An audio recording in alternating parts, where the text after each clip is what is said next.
नमस्कार, आप देख रहे हैं जनसेवक समाचार और मैं हूं पूजा। प्रधानमंत्री नरेंद्र मोदी ने गुजरात के केवड़िया में स्टैच्यू ऑफ यूनिटी के निकट आरोग्य वन, एकता मॉल और बच्चों के लिए न्यूट्रिशन पार्क का उद्घाटन किया। सबसे पहले प्रधानमंत्री नरेंद्र मोदी आरोग्य वन पहुंचे। यहां प्रधानमंत्री ने आरोग्य वन का लोकार्पण किया। इस वन में करीब 15 एकड़ में औषधीय गुणों से युक्त पौधे लगाए गए हैं। इसमें 380 प्रजाति के 5 लाख पेड़ हैं। योग व आयुर्वेद को ध्यान में रखते हुए इसका विकास किया गया। प्रधानमंत्री ने पूरे आरोग्य वन का भ्रमण कर एक स्थल, पौधे और उसकी उपयोगिता की जानकारी ली। This is a pavilion which is in the shape of a lotus. And inside are planted indoor plants, so it is like a greenhouse in a way. The indoor plant section in fact was created to spread awareness regarding the importance of interior landscapes, and interior landscaping is an important part of providing the kind of environment which is pleasant, which gives you a sense of relaxation.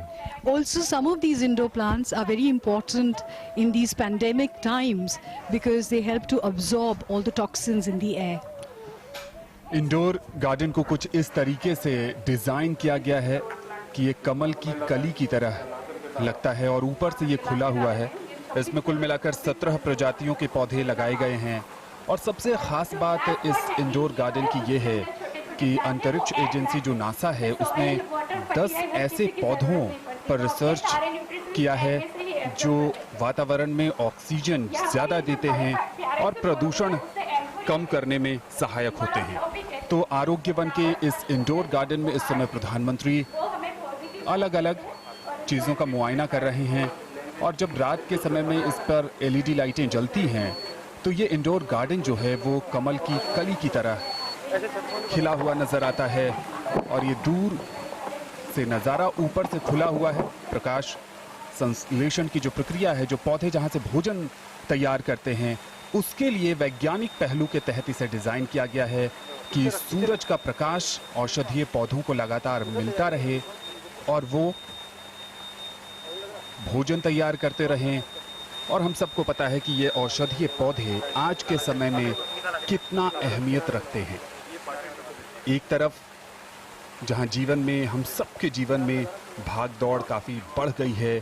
इसके बाद प्रधानमंत्री ने एकता mall का भी उद्घाटन किया। इस mall में भारत की मौजूदा हस्तकला और पारंपरिक उत्पादों का प्रदर्शन किया गया है। यहाँ पर पूरे देश से आए उत्पाद प्रदर्शित किए गए हैं। इसका उद्देश्य एकता का संदेश देना है। यह मॉल 35,000 वर्ग फुट में फैला हुआ है।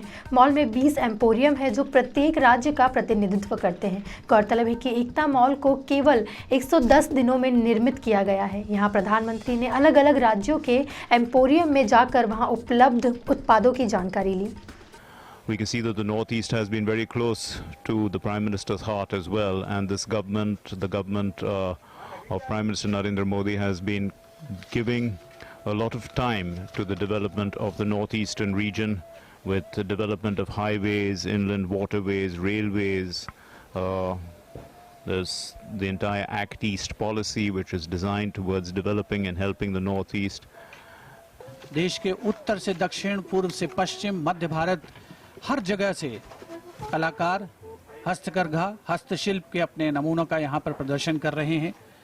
केरल का केराली कॉटेज इंडस्ट्रीज कॉरपोरेशन, गुजरात राज्य वन विकास निगम का एम्पोरिया, संत रविदास मध्य प्रदेश हस्तशिल्प और हस्तकरघा विकास निगम यानी मृगनयनी जिसके नाम से हम जानते हैं उसे, ये सभी एम्पोरिया यहाँ पर मौजूद हैं।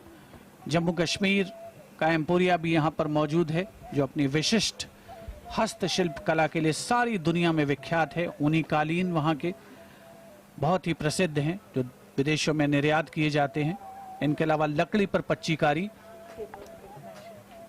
इसके उपरांत प्रधानमंत्री नरेंद्र मोदी ने बच्चों के लिए पोषक पार्क का भी उद्घाटन किया। उन्होंने एक छोटी न्यूट्री ट्रेन में बैठकर पार्क का भ्रमण किया और बच्चों को आकर्षित करने वाली विभिन्न सुविधाओं का अवलोकन किया। यह दुनिया का पहला प्रौद्योगिकी आधारित पार्क है जो 35,000 वर्ग फुट में फैला हुआ है। पार्क में एक न्यूट्री ट्रेन की भी व्यवस्था है जिसके स्टेशन के नाम भी काफ़ी रोचक रखे गए हैं। इन्हें फल शाखा, ग्रहम, पायोनागरी, अन्नपूर्णा, पोषण पुराण, स्वस्थ भारत नाम दिए गए हैं। प्रधानमंत्री ने न्यूट्री ट्रेन की सवारी करते हुए विभिन्न स्टेशनों का मुआयना किया। इस पार्क का उद्देश्य विभिन्न गतिविधियों के जरिए पोषक भोजन के प्रति जागरूकता फैलाना है। पार्क में इसके लिए मिरर मेज, 5D वर्चुअल रियलिटी थिएटर और ऑग्यूमेंटेड रियलिटी गेम की भी व्यवस्था की गई है।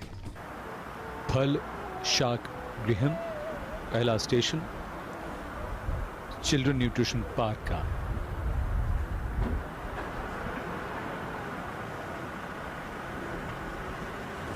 हर स्टेशन का एक शुभंकर बनाया गया है और जो पहला स्टेशन है उसका शुभंकर किसान कुमार हैं और ये यहाँ आने वाले लोगों को ये सीख देते हैं और फलों को शामिल करें और उससे कैसे उनका विकास होगा, उससे किस किस तरह के पोषक तत्व उन्हें मिलेंगे और कितना ज़रूरी है ताज़ा सब्जियों और फलों को अपने जीवन में शामिल करना। तो माननीय प्रधानमंत्री इस समय फल शाक गृहम में जानो कैसे उगता सब आहार, जो भी सब्जी तुमको भाती वो मेरे खेतों से आती, मीठे फल जो मैं उगाता वो माँ लेके तुम्हें खिलाती। एक भूल भुलैया सिनेमा भी है जिसमें 5 डायमेंशनल फिल्म दिखाई जाती है और ख़ास बात यह है कि उसका नाम है भारतीय थाली, यानी भोजन भिन्नता में एकता, unity in food diversity. The maze of mirrors is like journeying into the mysteries that lie within. The more one is lost, the more one finds oneself.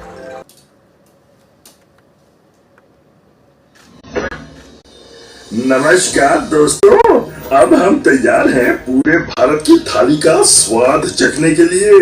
हम भी आपके साथ इस रोचक यात्रा में जाने के लिए बहुत उत्साहित हैं। अगले 5 मिनट होंगे आपके सबसे यादगार लम्हे और ये होगा इस जादुई सोनगाड़ी में। इन सभी कार्यक्रमों में प्रधानमंत्री के साथ गुजरात के राज्यपाल आचार्य देवव्रत और मुख्यमंत्री विजय रूपाणी मौजूद रहे। साथ ही संबंधित विभागों के अधिकारी भी मौजूद रहे।